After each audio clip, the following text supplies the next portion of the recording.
Okay, well, I'm going to go ahead and get started. I apologize for the technical difficulties. We might just have to upload this to Facebook after the fact as just a regular recorded program.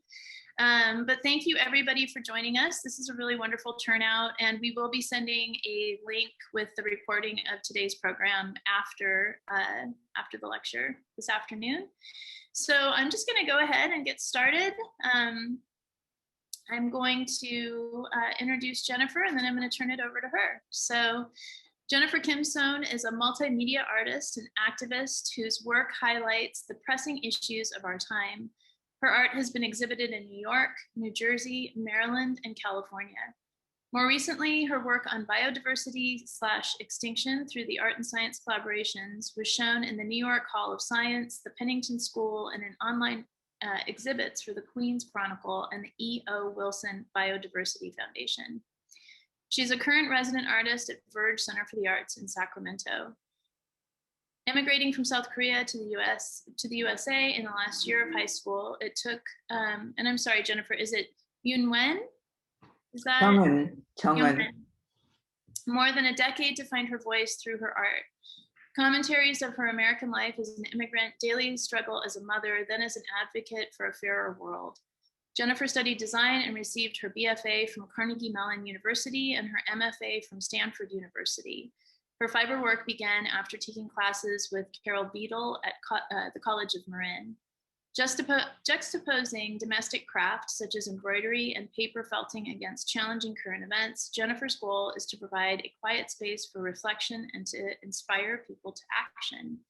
And I also just realized, for anybody on the call who is wondering who I am, my name is Liv Moe, and I'm the founding director of Verge Center for the Arts. I think I got a little overwhelmed by technical difficulties at the beginning. And if anyone on this call has not seen the show, I just want to remind you all we're open today, and the show will run through August 22nd. So please make sure to come and see it. It's really amazing. And with that, I'm going to turn it over to Jennifer. Okay. Well, thanks for the opportunity to share the 25 Million Stitches project and for hosting our premiere installation at Verge Center for the Arts. 25 Million Stitches. I'm gonna wait just a second to go share screen.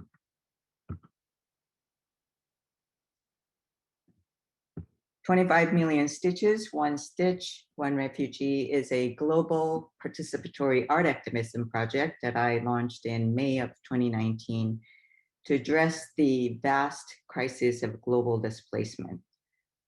By the end of May 2020, within a year, against numerous odds and to my utter amazement, we collected and surpassed our goal of 25 million stitches. The number, which coincides with the global refugee count reported by the UN Refugee Agency when I started the project. Let me first share a bit about myself. Like Liv said, I'm an immigrant. My mom and dad brought us to United States when I was a senior in high school. And when I arrived, in my teenager's eyes, it was easy to personify US like a superhero, a land endowed with incredible riches and strength, who seemed to wear this cape of the loftiest human ideals, a land where all citizens could enjoy opportunity, human rights, and freedom to pursue her happiness. And as with all superheroes, I assumed that US would uphold and protect the rights and interests of individuals everywhere. So it took me a while to let go of this sugar-coated image of United States and to be able to see the layers of conflicting interests and to hear stories revealing how we, Americans, are still struggling with racial tension, social inequality, and are mired in policies that benefit corporations over individual citizens. So as I began to see glimpses into these stories, I wanted to tell them through my art. So in this piece called Our Toxic Habits, You can see a story about our consumer habits. However, unwittingly, you and I are complicit in degrading our environment through our endless consumption. What's displayed here in 2-liter soda bottles are deformed frogs that are fashioned after actual frogs that appeared in huge numbers in farm field of Minnesota. The textile and fashion industry have a huge carbon footprint, from farming cotton, processing, manufacturing, and transporting the goods. The fast and disposable fashion we now take it for granted and take part in is one of the biggest polluters of our environment. And here I have a series of work based on a keystone event, the collapsing of the bee colonies, Spoonful of Honey, The Lost Tribe, and Vanishing.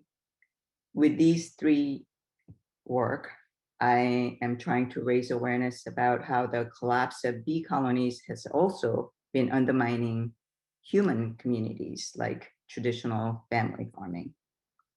And as I began to tell these stories, I realized that no matter what the subject matter, all stories had similar supporting plots and supporting actors, and it followed the same grim arc. Plights of any one species caused by lost ecosystem will threaten the rest of us someday because we who live on Earth are so interconnected. The global refugee crisis terrifies me. This escalating crisis isn't about displaced others, but rather a one huge canary in a coal mine. So in 2016, I started making art to raise awareness about the refugee crisis. The reason it terrifies me is not just that the plight of the individual refugees, which is by itself incredibly painful, but also because the crisis is a symptom of complex and serious issues potentially affecting all of us. For example, I learned that the extreme weather and the natural disasters alone displaces over 20 million people per year. More alarmingly, both the causes, such as extreme weather, and the effects of the global displacement, such as unsustainable refugee camps, can loop back and exacerbate existing tension and add to the potential for more conflicts. And I feel strongly that if we are aware of these facts, we would care. And that would be a first step to remedying this global challenge. As for how I was able to stay with the project, it was certainly not due to any exceptional organizational skills. On the contrary, what sustained me was my naivete and ignorance about the scale of the project and the perseverance fueled by my community. My first miscalculation was thinking that I could stitch all 25 million stitches on my own using a quilting machine. I locked myself in my studio and worked 9-hour days. 3.5 days later, I had a banner about 60 feet long stitched and a broken machine. And I needed to reevaluate what I was trying to say with this project and what would be the most compelling story to tell of this single number, 25 million. So I decided to do something that I've never done before, which is to reach out to the public to collaborate with me to hand stitch 25 million stitches, each stitch representing one refugee. I also didn't comprehend how big a commitment I was asking from our participants to hand stitch a panel, no matter the size. However, what I had in plenty was huge enthusiasm from people who heard about the project. I was pleasantly surprised as I learned how participation in the project became means for our stitchers to express their conviction and how we as a nation should treat our neighbors who are fleeing their homeland to survive, contrary to the immigration policies that were being enforced at the time. By the time I finally realized how small a chance we had collecting all 25 million stitches, we were already in our 8th month. January of 2020, we barely had 2 million stitches. And 4 months to go until the opening, because at the beginning, Liv was willing to host a show in June of 2020. But we still needed additional 23 million stitches. But by then, I felt so grateful and indebted to our stitchers that the only path left for me was to just carry on. Fortunately, by February, the growing sense of community prompted many stitchers to initiate sewing circles all across US and overseas, which gave us much needed boost in publicity for the project. Our social media page became a very popular site, and it fueled a kind of friendly competition for incredible designs of virtuoso level stitching work. But most importantly, it inspired many to complete their panel, despite life's ups and downs, including the mother of all curveballs, the pandemic. So throughout the isolation and stay-at-home orders, from February through May 2020, our community persevered and stitched the remaining 23 million stitches, which is like a miracle. So seeing the panels go up was an overwhelming experience for me and our volunteers who worked and lived among the panels over a year.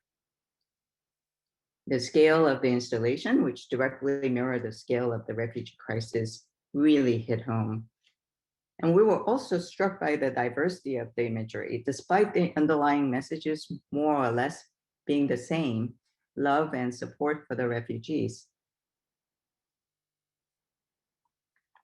So here I want to share some examples of how circles, which in many indigenous cultures represent well-being and wholeness, are being incorporated in so many different ways. In these mostly abstract images of circles, I'm amazed just how many different narratives you can come up with. A humbling lesson for me was to learn just how much a community project changes and evolves. So as a textile artist, I'm used to allowing my initial ideas to evolve because of the particular material I use, or often the lack of my proficiency with certain technique would steer the outcome of a piece in a way that I hadn't envisioned. Only in this project, the evolution of the ideas has increased about 100-fold because of the collective energy, and the stories of the participants are implicit but palpable in their work.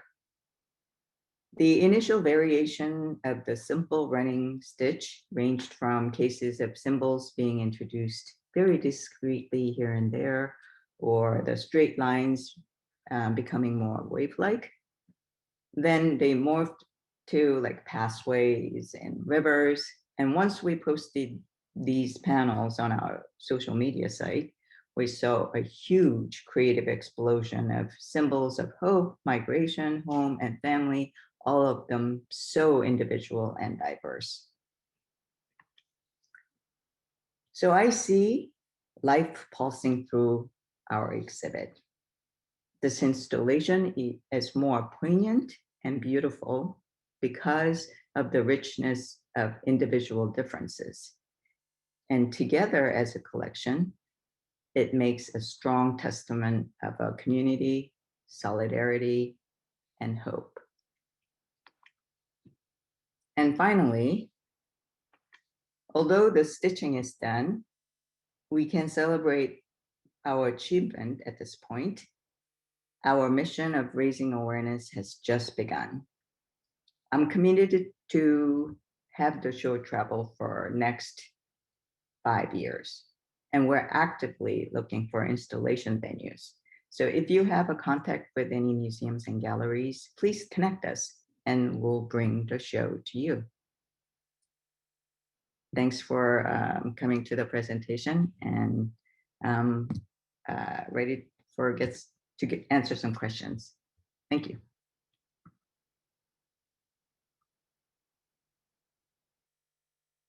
Oh, you're muted. Cool. So yeah, I just have a couple questions to get us started. And then as we're having a conversation, if people want to drop their questions either in the chat or in the Q&A, and then we can turn it over to our viewers after you and I kind of go through a few initial questions. And I think just to get started, something that I think is really interesting, you know, initially you talked about wanting to do this whole thing on your own and then finding out that that wasn't going to be possible or practical. Yeah.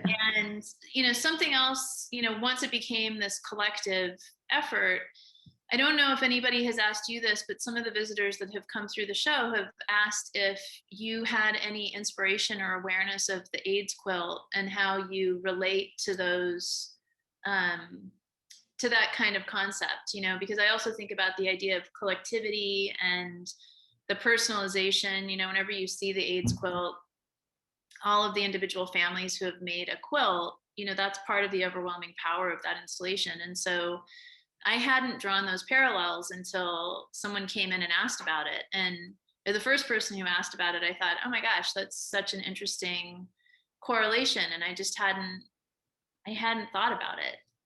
So I'm wondering what you think of that concept. I did hear many people relating this project to AIDS quilts, and I haven't really seen any of the installations of AIDS quilt, but I certainly learned, like I was just saying, the energy of the community is something that I understood as a concept, but running a project like this, and I have actually experienced the evolution of the project, how it seemed to have its own energy, and the community took the project where it is. Had it been my original idea, it would be simple running stitch up and down, and it might have been the same scale in terms of the installation, but there wouldn't be all these amazing messages of love and support and incredible designs. So I assume that something similar happened in AIDS quilt project too. Yeah, definitely. I mean, because it's people memorializing a loved one, which I think you know, that's actually how one of the comments came up that we got in the gallery, is that in some instances, refugees have produced the panels that are in the installation, which has kind of a similar correlation in terms of a very personal relationship to the production of what it is that we're seeing in the space. Yes. And so actually I know just kind of a few of them, but I'm curious how many, or if there's any exceptional stories, I should say, relating to refugees creating some of the individual panels in the show. So there was a participant who lost her house during Paradise Fire. She said she had heard about the project after she lost her home. And although she had places to stay, you could call her homeless. So she stitched for the project, and she asked her sister to participate too. And she said how healing the process was, but also she would like people to know that refugee crisis is not a displacement of elsewhere. This, as a Californians, we have wildfires and potentially earthquake anytime. So it was interesting to hear her take on it. And the other part about people who have not been a refugee or even immigrant in their generation, I think by participating, we are witnessing and vicariously experiencing the refugees' plights. And I think that alone, just acknowledging it, is a huge part of this project. And I think when people say, oh, how healing it was, how it was so nice to have a way to express their support for them, I really think that was a huge part of the project. And that's why it is important for us to share this project in as many different venues as possible. Participation is one thing, obviously, and a huge part, because like I said, I don't know how many hours people put in it. And that's another data that if I can, I would love to collect how many collective hours have gone into this project. But to be able to see it, to walk through the panels, you have a huge space. It's 70 feet by 27 feet on one area and a little less on certain areas, but we want able to show all 25 million stitches. Ideally, if the space was 1.5 times larger or twice as large, then we would really be able to see it. But the panels going all the way up 14 feet. We have so many of the images of the show where people are just looking up. Well, and I think something that would be an interesting concept would, if there were multiple venues where it could travel to, if the project got to a point where at any given time 25 million stitches were being exhibited, even if it's in different venues, it kind of also references the concept of a population in flux, because different people are doing things in different places. And so I think that would be a really interesting and exciting. Yeah, that would be an interesting thing. Was I haven't just thought about that. Yeah, get it circulating. I'm also wondering if anyone, and not just in relationship to this project, but in your work in general, I think it's getting better now, or at least it has been in my experience in talking to other curators and seeing the way that museums center textile work and embroidery and things like that. But I'm wondering if that's ever something that you've confronted, or that you've thought about in terms of the way that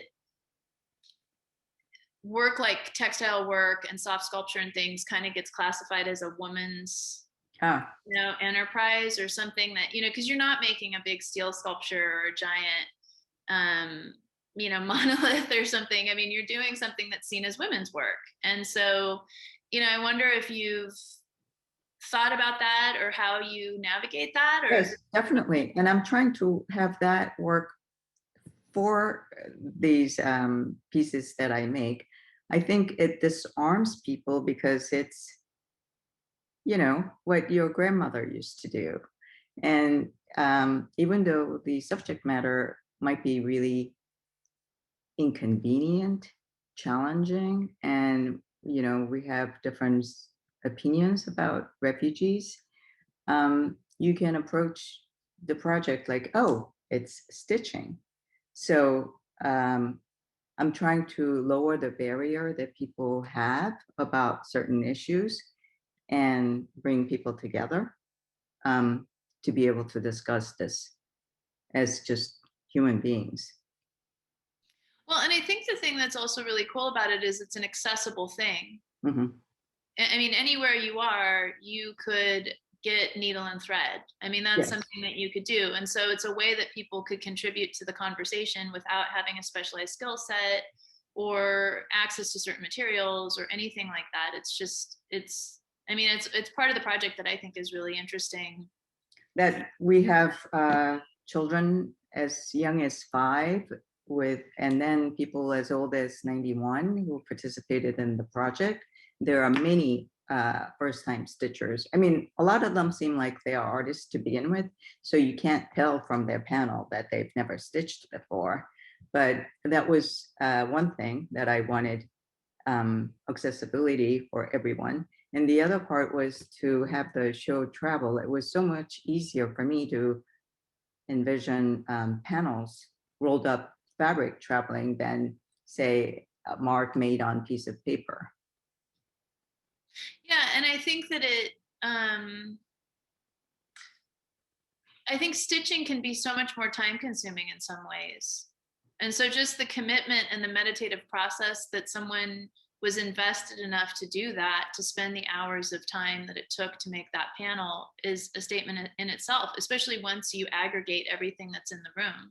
Yes. I mean, I still think it's miraculous that we were able to get this done within a year. And people keep asking, how did you get that done? I have no idea. It just resonated with people to be, express their support for the refugees this way. I mean, at the time we had Trump's administration building walls, and there were people who felt that was not how we should treat, migrant coming from the South. And yeah, and a lot of people say it was healing personally. And I don't know, I'm sure there's some scientific research done about meditative processes, but yes, that also helped. There were people who actually ripped their panels and decided to sew it back to talk about mending and how we need to address this global crisis, and that there are so many different parts that attribute to global refugee crisis, and mending, is what we need to do. Well, and I mean, the border crisis was really getting intense when you started this process. Mm-hmm. And I knew a lot of people who were excited and engaging because they just felt so helpless. Yes. And I don't know that, it's not like things are changing just simply because people stitched on fabric, but I think finding ways, it's one of the things that I think, and I keep relating this back to the AIDS quilt in terms of this collective process that can make a statement that can't be made in any other way. And, kind of similar to that effort, suddenly when the AIDS quilt gets laid out, say on the Capitol Mall in Washington or something, people see this physical manifestation of all these lives that have been impacted. Mm-hmm. And, I think that there's something similar there in terms of once you pull all those things together, the collective impact of that effort, really, it becomes really moving, I think, Mm-hmm. And I hear from the visitors that it's an uplifting show. And I'm so really happy to hear that, because we're talking about other people's sufferings and we're acknowledging that. And rather than the show coming off as something grim and difficult to process, what you feel is hope and support. And I think just to experience this community energy is a great thing for people who have never done art activism before. Yeah, I agree. And actually, I have one other question, and then I'll start. We have a question in the Q&A, and anyone else who has questions, if you want to put those in the Q&A, and we can start taking questions from the attendees for the lecture. But I wanted to ask you how you navigated, the border crisis in the United States is a good example. Any one particular political effort, because issue, because it's really so many things, like you mentioned, wildfires and political unrest and all these different things. And so is it just the nature of the project itself that enables that broader conversation, or had you had to navigate people who wanted to really focus it on a specific cause? I wanted it to be non-political. You and I had this conversation, and because it was, I started the project when the administration's official point was to build walls, it seemed that I couldn't steer away from being political. But for me, this issue is unique, that we have to be beyond that. It's a problem that touches every single person on Earth. I mean, and the fact that when I was looking at the UN site, that the climate and the extreme weather is affecting, it is the cause of like 80% of people leaving their home, it's going to affect all of us. So yes, the border issue, it was, I guess, timely, and for me, I still felt really helpless, how to address this issue.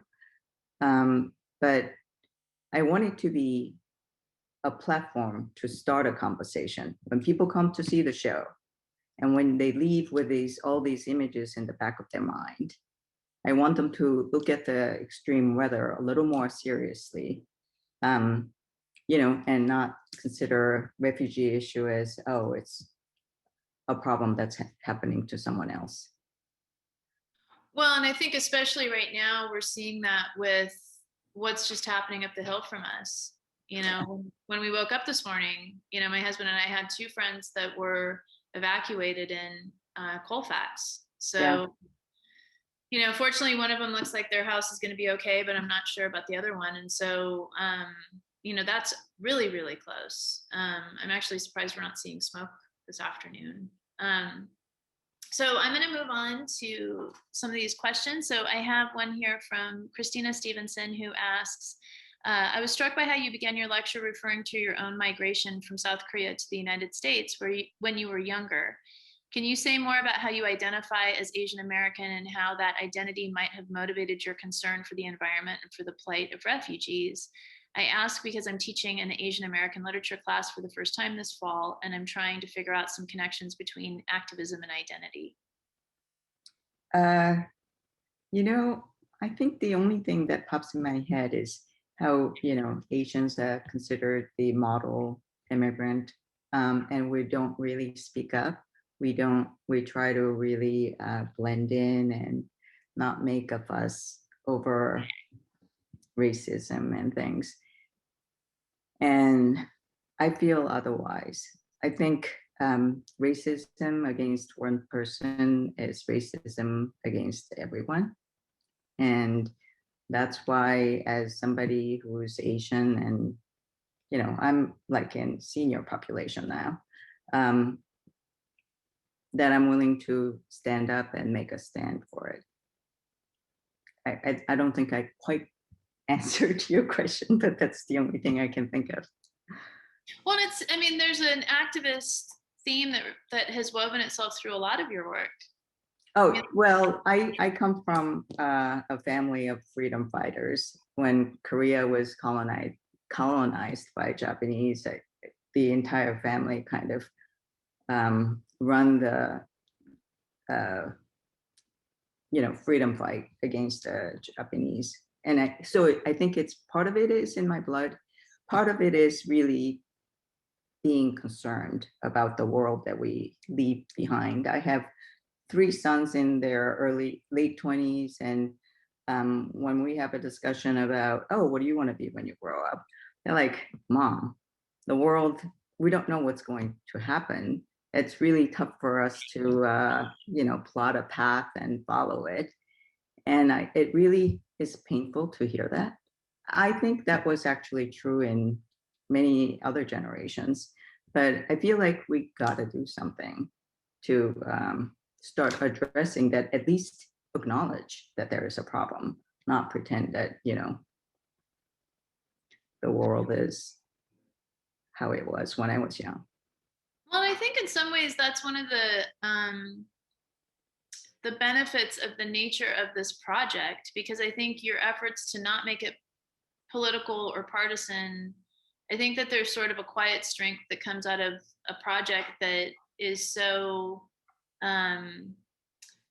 it's really inviting. In a way, it's kind of unassuming because you're walking into this thing that feels very, for lack of a better way of putting it, kind of friendly, because it's embroidery. So it feels like comforting and so I think that there's a real power in creating this collective thing that doesn't necessarily, people have made very political panels, Mm-hmm. but it doesn't necessarily just straight come across as it's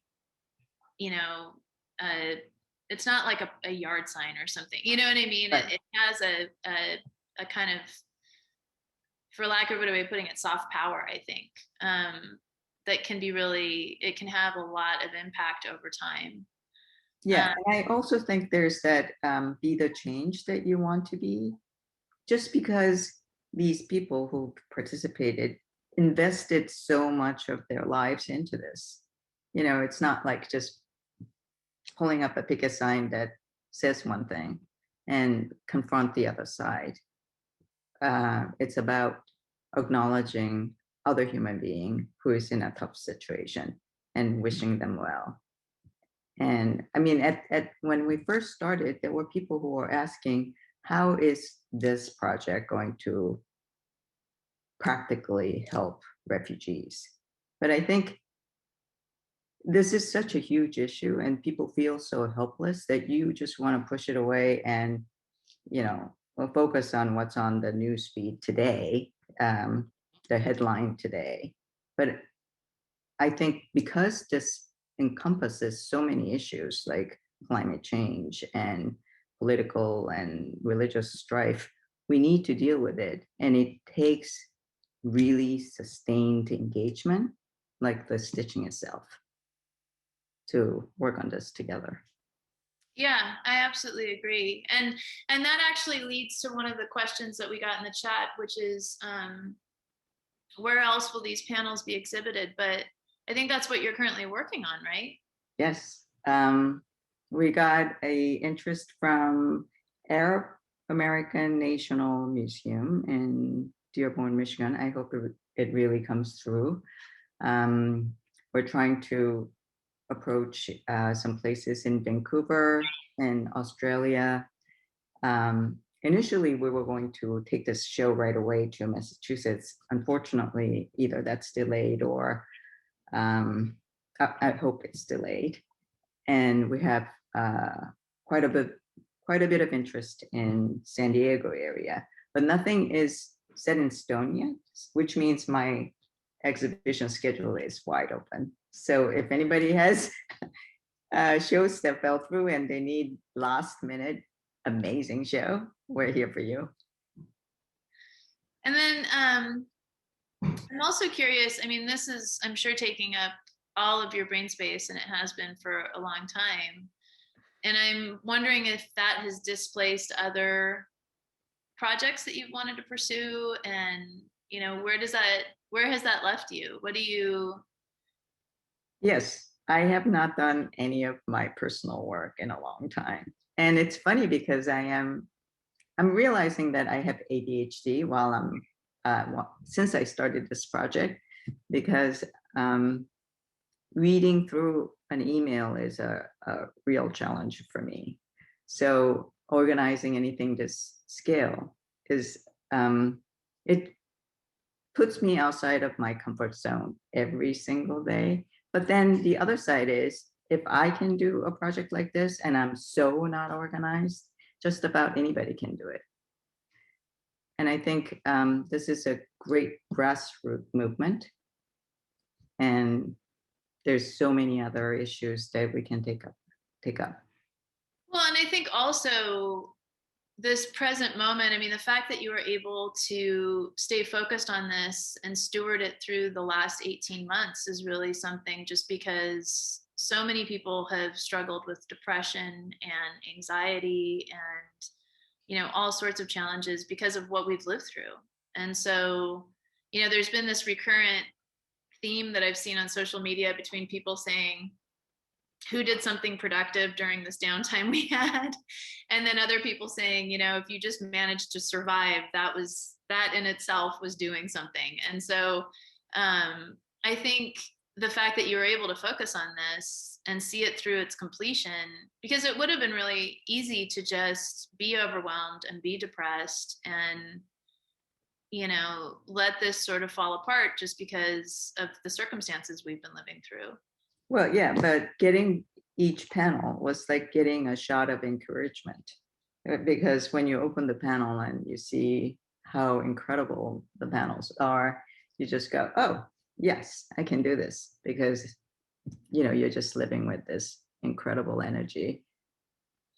Well, and do you also feel an obligation to those participants at that point because it's no longer just your project?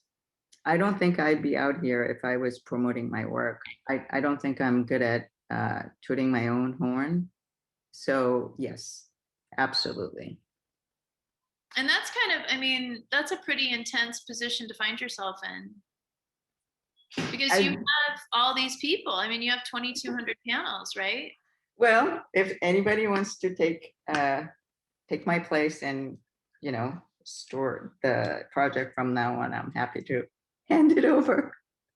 Yeah, it's a big, I mean, I think it's interesting how actually a colleague of mine yesterday was asking a variety of artists if they have examples they can point to for projects that they had envisioned starting out a certain way that morphed into something else that was much more successful and more Mhm. effective. And I thought about it and I thought, man, almost every original project you can think of does that because you have a really tight way of thinking about something in your head where you think, I'm going to make this and this is what it'll be, and then it'll be Yes. finished. And then you start making it, and then, nature takes its course and it totally takes on a life of its own, which is one of the things about art that's so exciting is that Mhm. it is kind of its own entity. It has a presence that is entirely its own, which is such an interesting dimension of art for me. And I think this project, I mean, it's really from the time you and I first met to now, it's really awe-inspiring the life that this thing took on. I mean, it really is this whole third entity, kind of outside of you. I mean, it's just it's more than you, it's more than the stitchers. It's become this whole other thing. Yes. And every aspect of the organization, I just have to show up. And things just worked out. The incredible volunteers I had in the beginning, it was I needed help sending out the panels that people requested. Then we discovered Google Sheet, Google Form. And then right now there's new set of volunteers who are helping us stitching and installing and promoting the show. Now I have new volunteers who are helping me, you know, write proposals and things. So yeah, it definitely has a life of its own. Are you still accepting panels?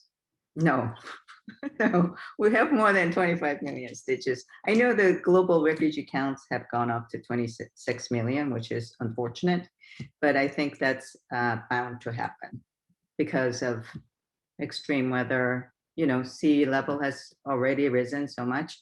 We have a panel from Chennai, India, and I remember giving a talk during the stitching circle where that particular month, this city of I don't know how many million people, all of them ran out of water completely. Wells dry, there's no water coming out of tap. And to see a panel coming from that particular city was like, wow, this is amazing.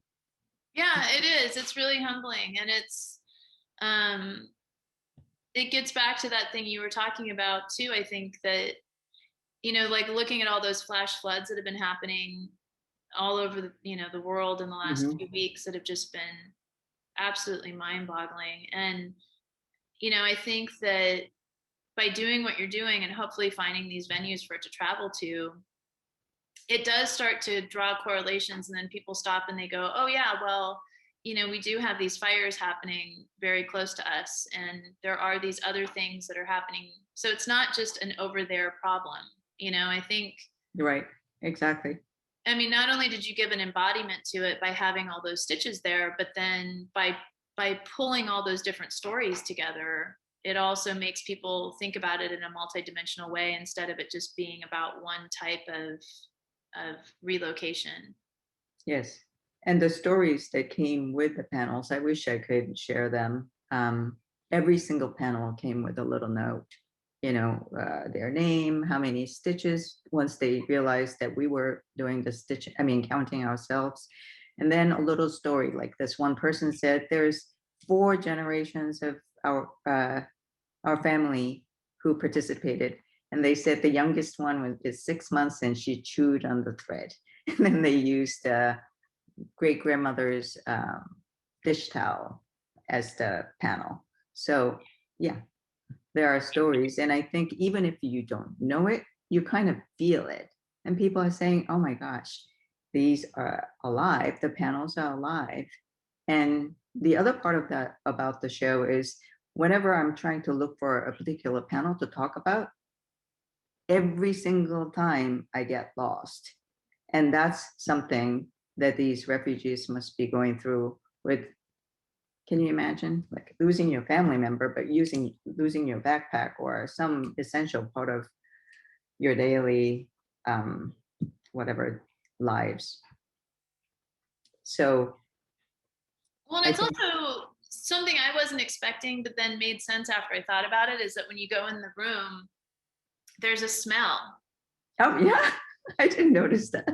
Because, fabric takes on scent, and all these people who have done all of the stitching have had something that they've carried around with them that's been in their house that, has picked up whatever that scent that they have is, whether it's perfume or food or whatever. Oh, definitely, yes, some perfume.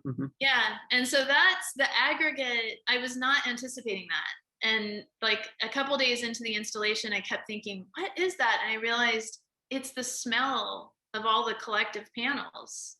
And Yeah. so, that too is an interesting, it's just another humanizing dimension of the entire installation, which I think is really actually pretty neat. It is neat. Well, I want to make sure let me see, I don't see any other, there's one more. So Don Lavera asked, do you know about the Quilt of Belonging? It was created by a Canadian who had Canadian residents from every country create panels. Do I know that particular panel? I think it's, every First Nations community. Oh, no, I don't know that panel. I wish this person would send me the photo of it. That's really exciting. Actually, yeah, Don says it would be great to see the 2 projects together. Which I mean, as this continues, I think that would be kind of an interesting idea too, is to, if there was a group show or a multi-venue effort or something, to look at the way that this sort of phenomenon has taken shape over the years, which I think would be really cool. And just before we wrap up, is there anything that we didn't get to that you want to make sure gets expressed before, because we're almost at 1 o'clock, which is, this hour went by really fast. Yeah, I mean, it's going to be the same thing. I really want to share this project with as many people in as many different towns, all the border states. I know that we have amazing participation from Lithuania, and I would love to take it back to Europe to share it with them. So if any of you are connected with galleries or decision makers at galleries and museums, please write to us, 25millionstitches@gmail.com. And we'll do our best to propose the show and bring it to you. And also lawmakers, policymakers, people that, yeah, your husband, Tim. I just need to reach out to everybody. Oh, and I think this show would be great at venues that actually people who are allergic to art shows would end up going, like malls or churches, train stations, airports. Yeah, I feel like in some ways it's almost more powerful if it's in a place where you're going to interact with people who aren't expecting to see art. Yes. Like an airport or something like that. I mean, somewhere, or a library. I think that's an interesting possibility too. Yes. And we're always welcoming volunteers. If you have skills, you're a journalist or documentary filmmaker, would love to collaborate. Yeah, this has been great. And so just to remind everybody, our hours are on the website. We're 11 to 5, Thursday through Saturday, noon to 5 on Sunday. The Wait, show. this Friday, you're open till 7, and Oh, next, that's right. And we're open later. Good call. We're open till 7 this Friday for the release of the Sac Open Studios guide. That program is coming up in September, so the guide just got released. And we'll also have a closing reception on August 14th from 6 to 9. So there's be lots of there. opportunities to come see the show. Please tell everybody to come see it. Jennifer, I know you're putting videos on YouTube for anybody not in Sacramento who can Yes, do a virtual. views of one single row. It's a little, I hope people don't get motion sickness from just me moving around the camera, but nobody can capture the entire row in one shot. So yeah, I'm trying to share it with as many people as possible. Cool. Well, this has been great. Thank you so much for talking today, Jennifer. And thank you everybody who attended. We got great attendance on this lecture. And we're going to be sending out a recording of it afterwards. And we'll also be uploading the recording of it to Facebook. So hopefully people will continue to tune in and share. So, and if there's anybody that you want to share this with that you think might be interested in taking it, you'll be able to share the lecture that way too. So. Thank you. Cool. All right. Well, have a great afternoon, everybody. Thank you. Thank you. Bye. Bye.